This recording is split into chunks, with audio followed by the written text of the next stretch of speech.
supporters, pride and dignity. Stop the New World Order. Welcome to HPANWO TV and welcome to this, an introductory video to my latest idea for an interactive experience on HPANWO TV.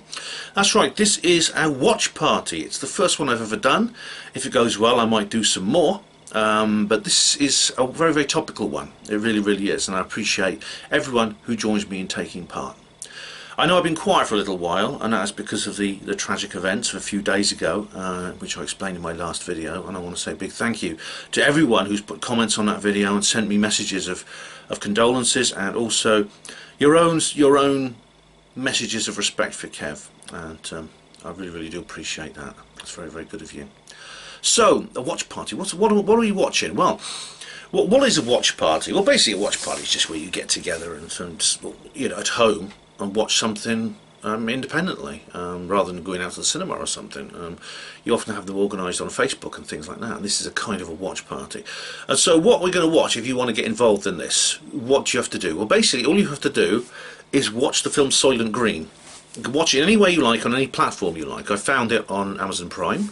It's quite cheap on there, so I'm going to watch it on there. There's some DVDs floating around as well, which you can order and they can be delivered in a couple of days.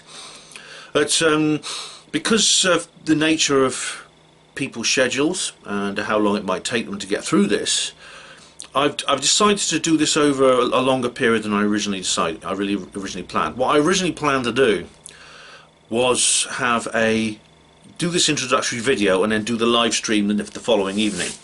I've decided to give you a little bit longer, so you all have time to watch it and get hold of whatever medium you want to watch it on, if necessary.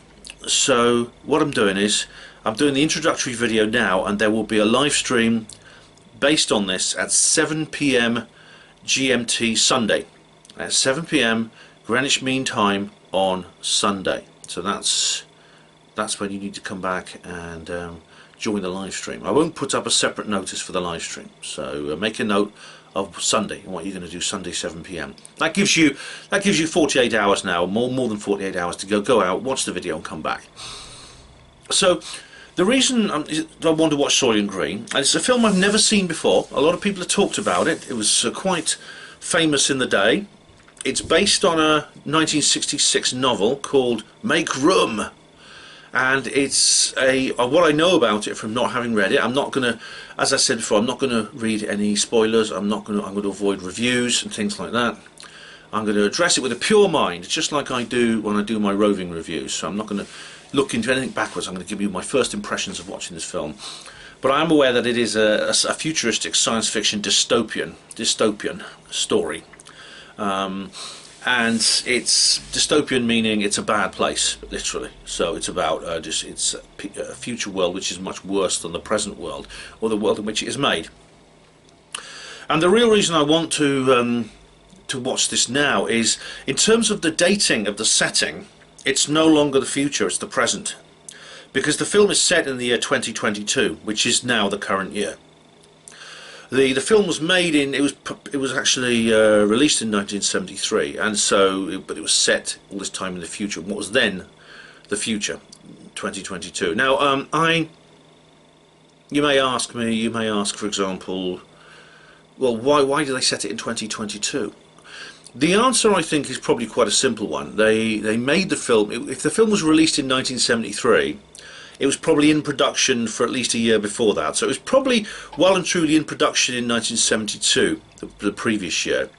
And when they were dealing with the script and the setting and the production design, they thought, hang on, when are we going to set this? What time period in the future are we going to set it? And they say, I don't know, 50 years.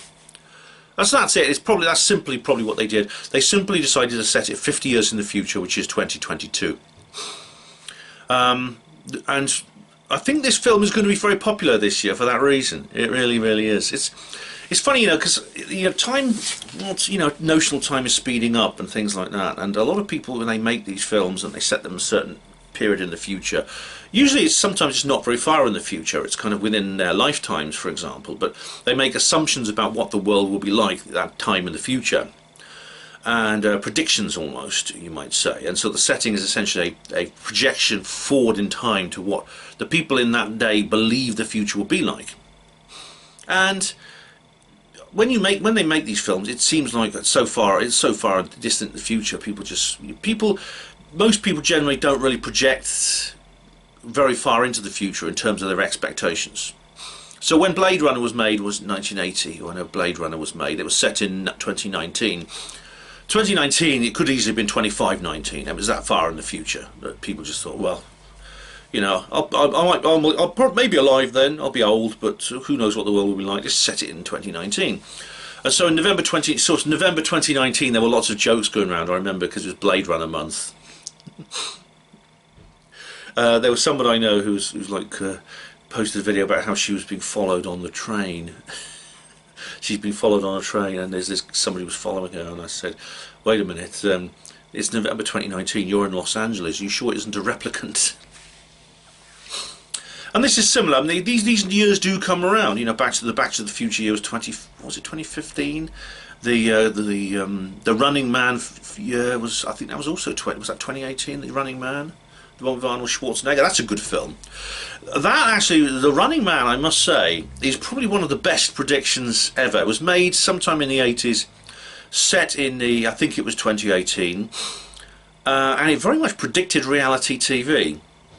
Although reality TV isn't quite as extreme as it is portrayed in The Running Man, it's still very, very interesting. You do wonder how much further it's going to go. In the film Network, for example, that was a 1976 kind of black comedy. It's very good, actually. You know, I'm as mad as hell and I'm not going to take this anymore. I did watch the whole of that eventually. It was actually, funny enough, it was homework for one of the Kev Baker shows. I wrote a review of it on the main HPANWO site too. But in that particular film, you'll know, I mean, I don't want to give spoilers, but they go to such extremes to outdo the viewers' expectations and give them something even crazier and more wild than the last time. They were arranged for a man to be murdered on live TV. That's the only. They've got nowhere else, nothing more novel. There's nothing else novel they can do, so they arrange for a man to be murdered. And so The Running Man's a bit like that. One thing The Running Man got very right, actually, was deep fakes, because if you watch The Running Man, you'll know that part of this TV show that Arnold Schwarzenegger's character is on, he's animated. In one particular scene, he is animated, and there's a fake scene with him in. That came true, didn't it? That came true. Interesting, that film, one of the stars of that film is Jesse Ventura, who is, of course, very much on our side when it comes to conspiratorial matters, and he's done this very interesting TV show about it too. So of course, the years these science fiction stories are set in, they do eventually come round. They seem like they're in the distant future, and no one's ever gonna see them. But of course, they do eventually emerge. And many of the people who wrote the books or wrote the movies or were in the movies, you know, are still alive when these years come round, and so we'll be able to see for themselves whether what they were involved in was accurate or not. Is Soylent Green going to be accurate or not? I don't know. I don't know. We won't know until we have watched it. So what I'm going to do is, I'm going to stop this video, go away. I'm going to watch Soylent Green. I want you guys to do the same. And at 7 PM on Sunday, we will come back and do a live stream. Or maybe I'll do a separate review video. I don't know. I could make this a three-part thing, actually, where I do an introduction, which is what this is. I do a review. This is also interestingly, this introduction also serves as a notice for the live stream on Sunday. Then I might do like a separate video which reviews my own personal review of the film, and then we'll go on to the live stream and you guys can tell me what you thought of it. Just how accurate it was, what are the themes of the film, what it all means. So from what I've seen, it doesn't actually look a very cheerful film. It looks a bit depressing, but never mind. I'll watch something cheerful afterwards to get my spirits up, as they say. Anyway, guys, hope you can join in the live stream on Sunday. Thank you for watching HPANWO TV. 7 PM Sunday on this channel, a live stream. There'll be no further notice for that live stream. Thank you, all of you, for watching HPANWO TV. Hospital Porters, pride and dignity. Stop the New World Order.